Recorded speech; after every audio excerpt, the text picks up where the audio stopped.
Welcome to News Today with WDW News Today. I'm Tom Corliss. Here now the news for April 5th, 2021. The Jungle Cruise is, of course, being transformed at both the Magic Kingdom of Walt Disney World and Disneyland Park in California in an effort to promote inclusivity and cultural sensitivity. After detailing the attraction's newest characters, Zach Ridley of Walt Disney Imagineering has now released some new concept art for the ride as some monkey business, quote-unquote, may be seen along the river as work begins on the attraction at the Magic Kingdom. The new concept art is monkeys, more accurately chimpanzees, but Disney said monkeys, so we said monkeys, catching butterflies. We don't know where on the attraction this will be, but it's the first time we've seen this in addition to the two scenes we've seen already where the bunch of monkeys or chimpanzees or whatever you want to call them have taken over a Jungle Cruise boat. And, of course, that party of new explorers that's been run up a pole. Disney has said that it will be a phased approach to this change in the attraction, so the Magic Kingdom attraction will continue to operate while these changes are made. But this morning, we did, in fact, see our first major alteration to the ride. Trader Sam is no more. He is gone from the attraction. The head salesman of the jungle. I guess the 2-for-1 sale was not working out. It was too good of a deal. Too good of a deal.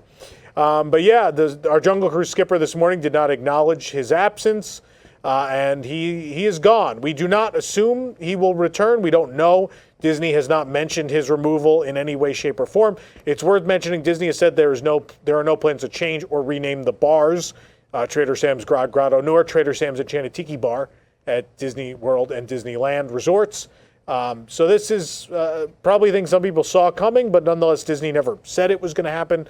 We don't know that he'll ever be back. Likelihood is he won't be. So Trader Sam, a hallmark of the Walt Disney World Jungle Cruise for so many years, formerly Chief Name at one point, no longer there. Orange County Mayor Jerry Demings commented today on the mask mandate of the county, saying it will likely remain in effect until 50% of the population is vaccinated. He estimates this to be roughly July of 2021. The mandate, which was introduced last year, declares that every person in Orange County must wear a face covering, and businesses may deny entry to non-compliant customers. Most of Walt Disney World Resort is in Orange County, and obviously Walt Disney World does have the ability to enforce the mask rule as long as they want. Beyond that, it's worth noting. While most guests have been happy to follow Disney's COVID safety protocols, some have been more confrontational. One guest protested his arrest after he skipped the mandatory temperature screening and refused to comply with security. Kelly Sills, 47, was visiting Walt Disney World from Louisiana on February 13th when he refused to comply with the temperature screening at Disney Springs. He evaded the temperature check station and was confronted outside the boathouse. After being asked to cooperate with temperature screening or leave the property, Sills refused and was subsequently arrested. He claimed that after spending $15,000 on his vacation, he was entitled to stay on property. Quote, "I paid $15,000. You can't trust me for paying $15,000, said Sills. Sills was also trespassed from all of Disney property as a result of the incident. I would have just had my temperature screened, because especially being that close to the boathouse and those rolls. Those buttery rolls are so good. While visiting Magic Kingdom, we were surprised to see a new bus wrap featuring Pluto pull up to the station. The new style follows along with some of the other ones we've seen, Mickey, Donald, and Minnie. Simply have the character look like they're riding along with guests, albeit in giant form. They're a little bigger than a guest would be. You can't miss the bus due to its bright yellow and green hues, and it's outfitted with yellow, green, and white stripes. Matches Pluto well. On the window on the right side of the bus, Pluto is happy to greet guests as they enter the vehicle. As it pulls away, you can notice how the green of the bus will represent Pluto's collar and as the perfect place for the Disney Transport logo on the rear. As the bus pulled around, we could see that he stretches across two windows with Pluto's little bum appearing in a different window. It's very cute, very cute. Now that the final piece of bunting has been added to Cinderella Castle, the icon's 50th anniversary makeover is moving on up. A crane to install decorations higher up has pulled into the Magic Kingdom, and we can now spot it just behind the construction walls back there. Usually we would see this for the installation of Christmas decorations, but this year a little different. We're seeing it for the installation of the remaining 50th anniversary decorations. Obviously, in regards to those Christmas decorations, we wouldn't expect them because I don't think they go over the 50th ones. Following the new auction scene on Pirates of the Caribbean, merchandise based on Red the Pirate has been available. But now, in honor seemingly of the 50th anniversary of the park, but also in honor of that newer scene, we have some trendy new apparel available. There's a tie-dye shirt, which has a poster front calling you to gather ye crew for Walt Disney's Pirates of the Caribbean.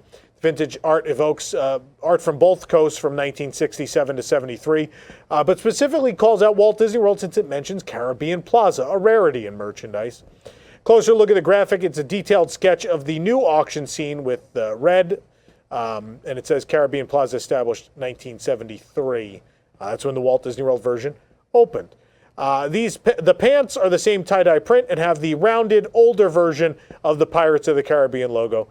This is, I don't know how I feel about the tie-dye, but this is cool to have some 50th-ish art available. I don't know why they picked a scene from 2018 to put on the vintage-style merchandise, but nonetheless, the tee is $36.99, the joggers $44.99. Pavement all over Walt Disney World is being replaced, from Spaceship Earth at Epcot to the France Pavilion to all over Magic Kingdom, and specifically in Fantasyland at the Magic Kingdom, there is some stone that is being removed outside of Peter Pan's Flight, and It's a Small World.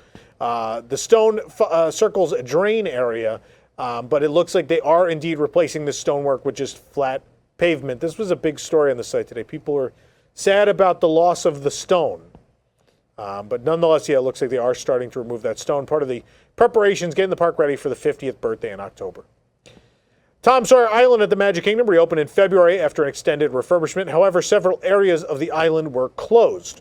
Fort Langhorne has since reopened, but now the Barrel Bridge is back. Sadly, not yet reopened to guests, but the Barrel Bridge has been reinstalled. We'll let you know when you can once again try to wet other people's sneakers on the Barrel Bridge.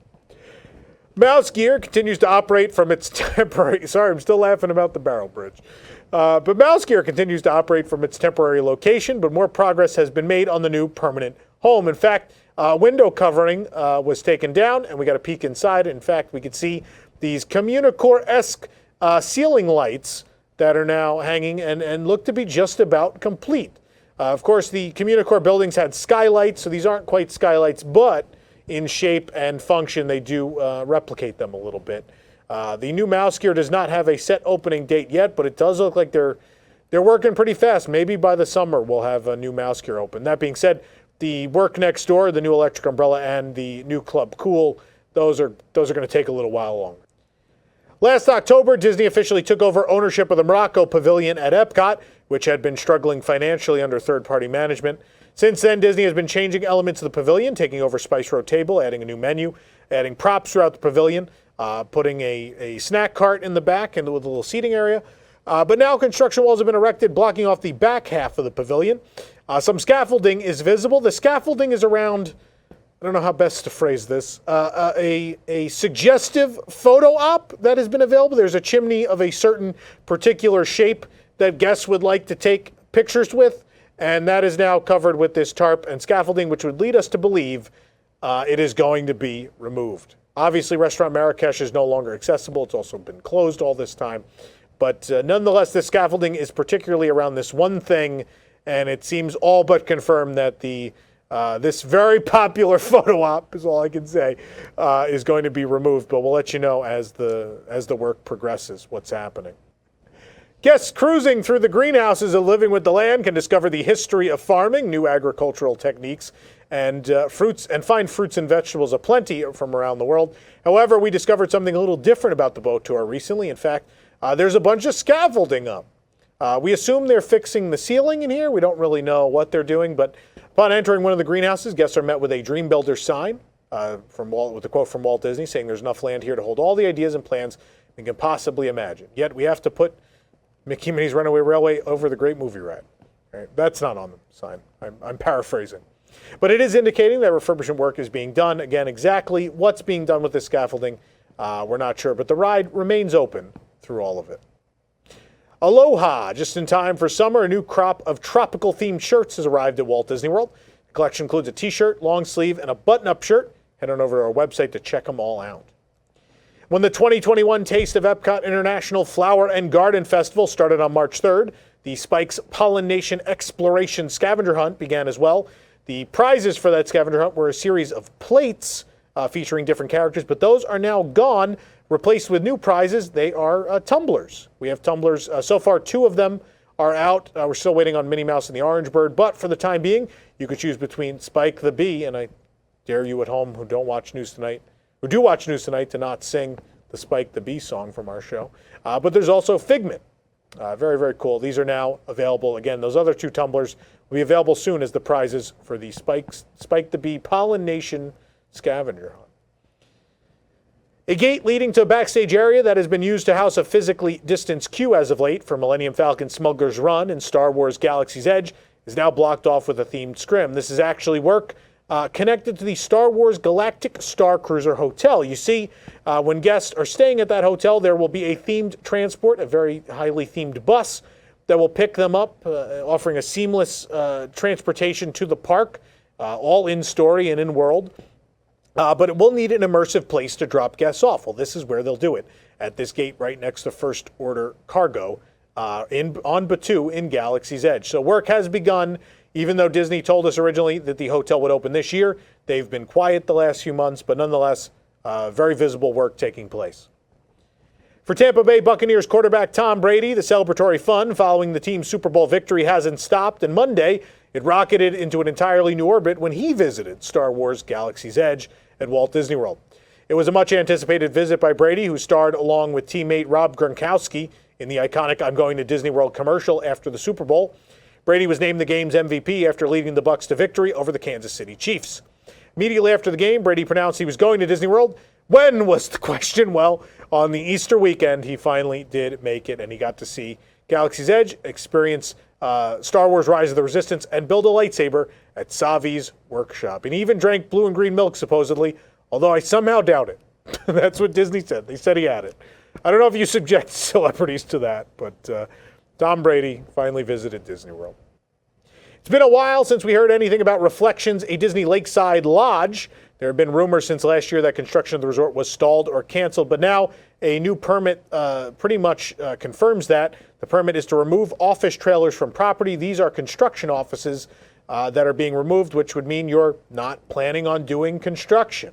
It's unknown if they'll pick back up at some point down the road or if this is just going to be abandoned forever. I mean, they cleared a lot of land and, knocked down the old Tricircle D Ranch and kind of ruined the settlement at Fort Wilderness for this thing. So at this point, I hope they do just pick up at some point. But for now, it seems all hope is lost for the time being on Reflections, a Disney Lakeside Lodge.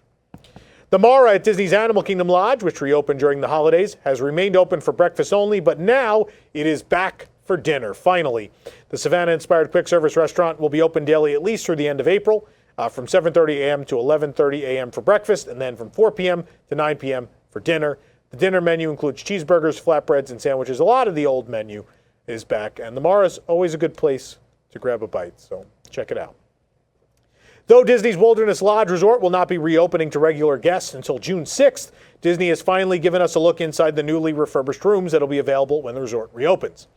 After we were able to preview a remodeled test room back in 2019, guests can now see the updated rooms when booking a stay on the Disney website. Keeping with the style of the recent resort refurbishments, such as at All-Star Movies and the Polynesian, around Walt Disney World, carpeting has been replaced with wood-style laminate flooring in the renovated rooms. Though we were shown a new walk-in shower during our King Room preview back in 2019, those rooms are a little different, so these are going to be quite different in design from what we showed you back then. These are the standard rooms, and so standard two-bed and standard King rooms. So if you want to check them out, go on over to the website. If you want to tour that Concierge King room, the video is right here on our YouTube channel. But we will be staying at Wilderness Lodge upon the reopening, so stay tuned for coverage when that does roll around. We'll give you a full tour of those rooms. With Disneyland Park and California Adventure reopening on April 30th, Disney has released specific guidelines for purchasing tickets. These may not be a surprise to many, as they are in place per California's reopening requirements. According to these guidelines, the name and contact information of each person who purchases a ticket should be collected for contact tracing purposes. This information must be provided by the person who purchases the ticket, who will serve as the main contact on behalf of the entire party. When a guest purchases park tickets and makes a park reservation, the purchasing guest must confirm the party size, which must not contain more than 3 households, and that all members of the party are California residents. The theme parks will have a limited capacity, and only California residents are allowed to visit. Of course, we are still waiting on the release date and pricing and further information on Disneyland tickets, with just A couple weeks to go. We still don't know much. It's a question of when they're going to be available. For more information on these stories and more, head on over to WDWNT.com. This program is brought to you by our official travel agent sponsor, The Vacationeer, the engineers of your next magical vacation. Sit back and let their team of vacation planning experts craft your family's next magical trip. The best part, their services are free. Visit WDWNT.travel for details. The Vacationeer, the official travel agency of WDWNT. If you're enjoying the show, be sure to like this video, subscribe to WDW News Today on YouTube for more great content, click the bell for notifications, and also make sure to select all notifications so you never miss an episode. For the worldwide leader in Disney Parks news, this is Tom Corliss saying enjoy the rest of your today and have a great, big, beautiful tomorrow. Looking for the latest in Disney news on the go? Then download WDWNT the app. From news to videos to park hours and more, WDWNT the app is your one-stop shop for the latest from the Disney world. Available on iPhone and Android, just search for WDWNT in your device's app store.